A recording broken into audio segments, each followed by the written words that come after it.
What's up, y'all? My name is Devontae, and I sacrifice my time so you don't have to.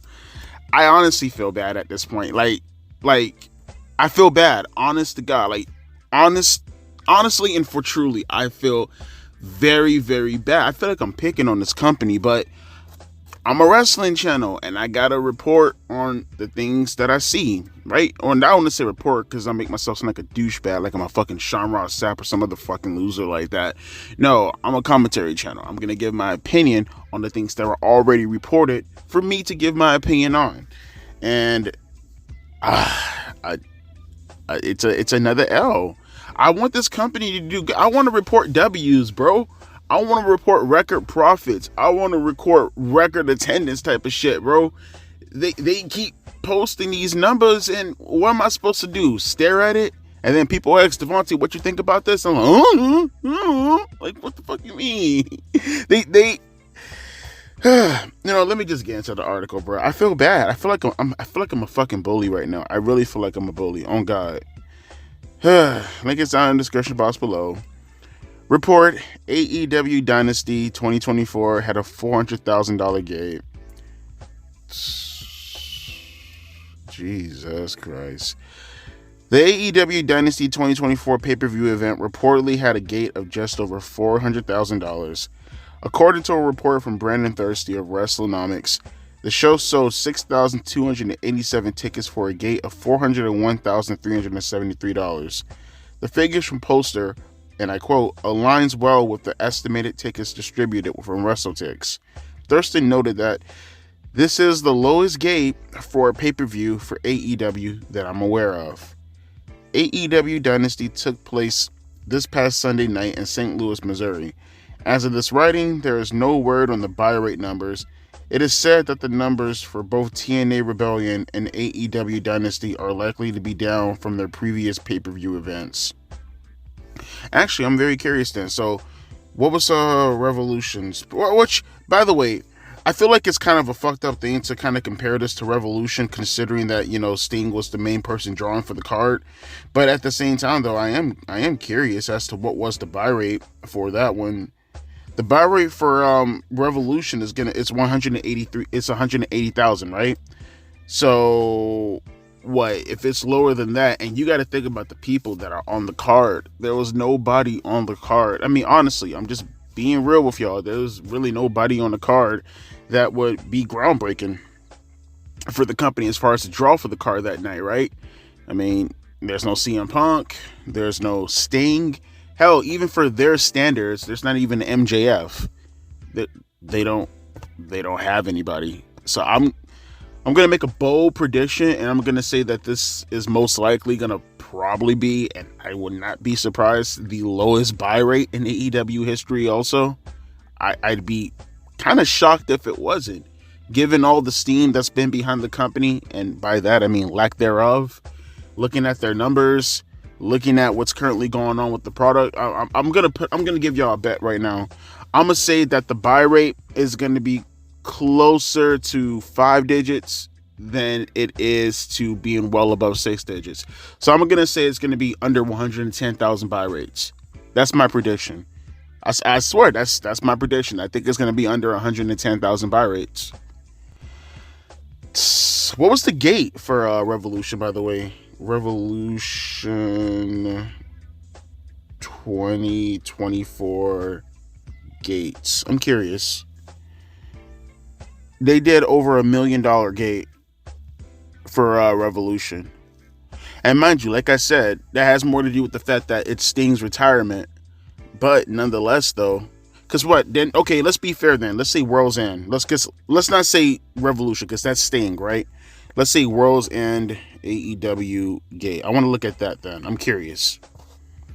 Did they tell you the gate for it? Oh, they did 141. Well, they did 141,000 pay-per-view buy rates. Yeah. I'm almost certain they're gonna do around 110, maybe at best 120,000 as far as pay-per-view buy rates. I don't see the gate though. Oh yeah, I see the gate. I see it right here. The gate was $800,000. So let's take Revolution out of the equation because, okay, well, Devontae Sting's retirement, of course, that's going to be a big draw. All right, well, World's End didn't have any draw on it whatsoever. Period, point blank. There was no draw like a Sting on a World's End as far as the promotion of the retirement match in itself. And they did 800,000 buy rate, $800,000 gate, 140,000 buy rates. That's half.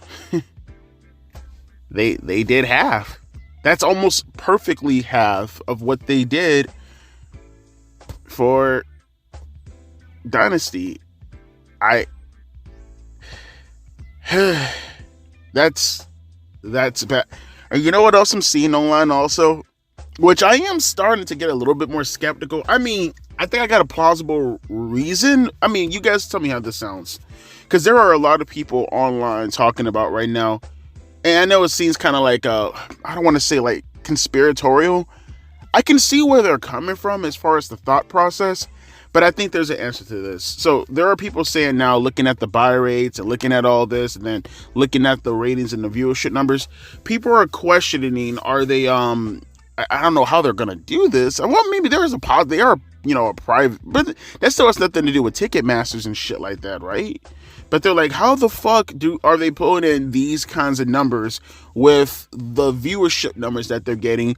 But if you remember back in the days, like in the late 2000s, TNA, and this is a time when like television was way more prosperous because TNA back in the days were getting ratings and viewership numbers that Raw's currently getting at the moment, right? And people are arguing like, how the fuck does AEW get pay-per-view buy rates like this in the 200,000s, 100,000s? They're not too far from a terrible pay-per-view show back in the Attitude Era, right? Which is, no, they got 100,000 buy rates on some of their pay-per-views from rocking. No, not in the Attitude Era. I'm sorry. Well, you get what I'm trying to say though, right? They're getting those kind of numbers, which, a very good buy rate for AEW will be like a shit buy rate for WWE back in the days. But, nevertheless though, how is TNA and / Impact Wrestling getting their buy rates in the 10s and 20s of thousands? Because you guys remember back in the days, we used to clown TNA for getting 20,000, 10,000 buy rates. I mean, the pay-per-view discrepancy between WWE and TNA at the time is very akin to how you see the television numbers discrepancy between WWE and AEW right now. But back in the days, the pay-per-view numbers used to be how we talk about the AEW numbers nowadays, back in the days on forums and stuff like that. That way of how we look at the numbers today for television, we used to look at that for pay-per-views. You get what I'm trying to say? And, back in the days, they used to get like 10,000, 20,000 buy rates and shit like that. I think actually, what was it, Bound for Glory? Was it Bound for Glory? What was Joe versus let me see, Samoa Joe, because I think that's the biggest buy rate they ever had. Samoa Joe versus Kurt Angle. What show was that again? Was it Lockdown? Oh, it was Lockdown. Okay. I think that pay-per-view was actually their biggest buy rate of all time. Trying to see right now, what was the buy rate for Lockdown? Oh, actually, you know what? No, I guess this would have been. I'm looking now. No, I guess it would have been Hard to Kill, right? This year. Oh, good for TNA. I didn't know Hard to Kill is their best buy rate of all time. That was this year. Yo, good for them, man. 60,000. That was their buy rate this year. That's actually pretty damn good for a TNA. That's actually really good. But think about that for a second. TNA, if they keep up that success, what was it, Rebellion? That's the next pay-per-view? That's happening April 20th? Oh, so it passed already. Rebellion already passed. What was the buy rate for Rebellion? Rebellion 2024 buy rates. The event reported 2,200 buys. That sucks. They went back down again. But looking at least Hard to Kill. Oh, no, I'm sorry. Wait, was it like that? I can't really find the buy rate for, they don't show you the buy rate for, Rebellion? Hard to Kill were around 2,400. I can't find it right now. I guess we still have to wait to see the Rebellion numbers. But going off of what Hard to Kill did, It looks like AEW is starting to trend downwards towards that. At least they made it a point to, like, step foot out of their algorithm, right? Like, think about this for a second. What seems a hell of a lot more impressive to you? Say hypothetically, right? I'm just throwing myself out there. Hypothetically, what seems more impressive? Me, for an example, with 3,000 subs, stepping out of my boundaries, and I'm getting like 50,000 views, right? Or say WWE, even though they actively get around 1 million views all the time, they have 100 million subscribers, if I'm not mistaken, but like they pull in 500,000, right?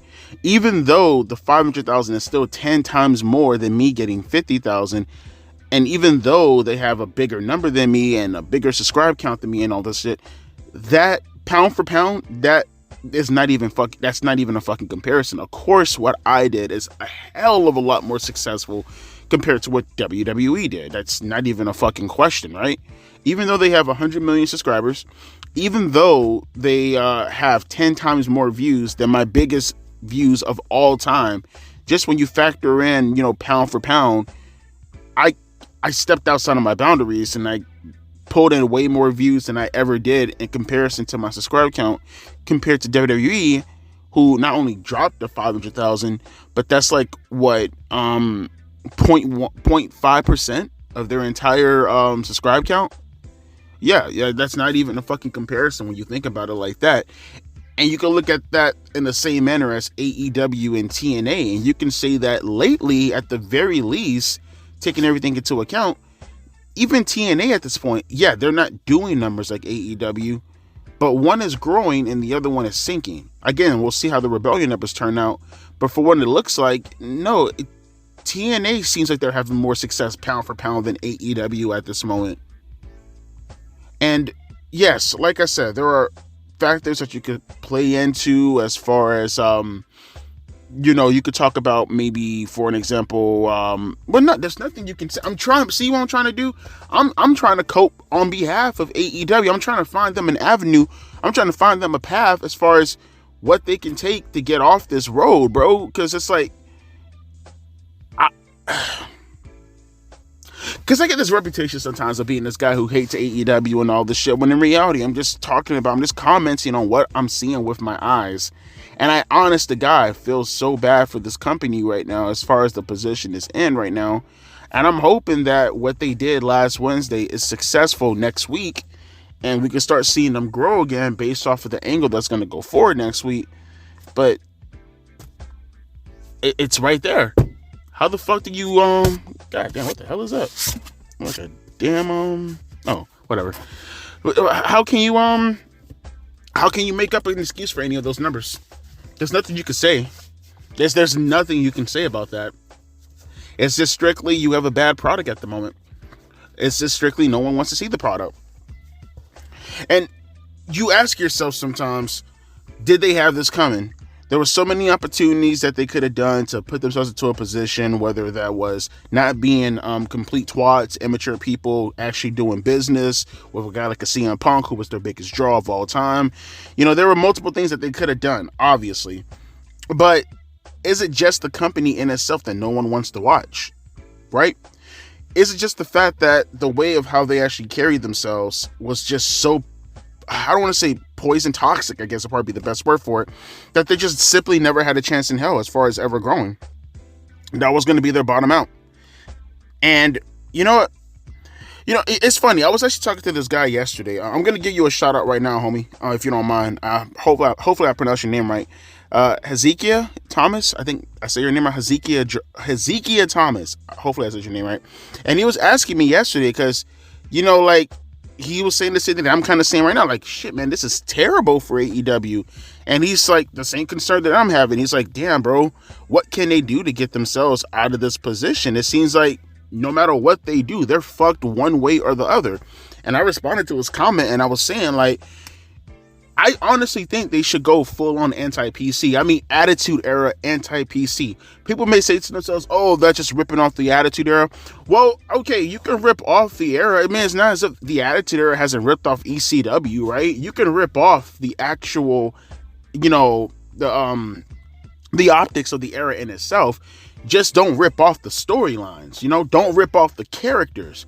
But I see no problem with them going full on anti-PC and just like having their content be way more mature based. Not no, oh, we're bleeding all over the fucking, no, outright, straight up mature.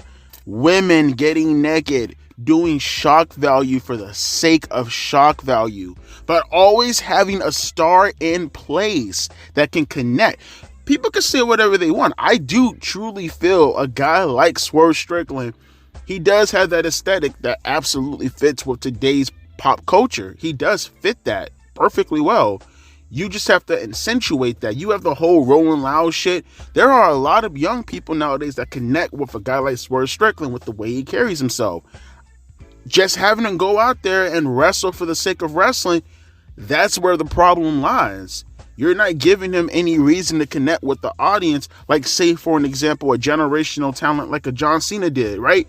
John Cena also fit the aesthetic of the time, right? The G-Unit chain with the C-Nation shit, the throwbacks, the shoes, the rapping and all that shit. Cena also fit that mode perfectly fucking well. He actually played into it, right? Stone Cold Steve Austin, no different. Generation X, rebellious for the sake of being rebellious. I hate this job. I hate everything about what society is doing to me at the moment, so fuck all this shit.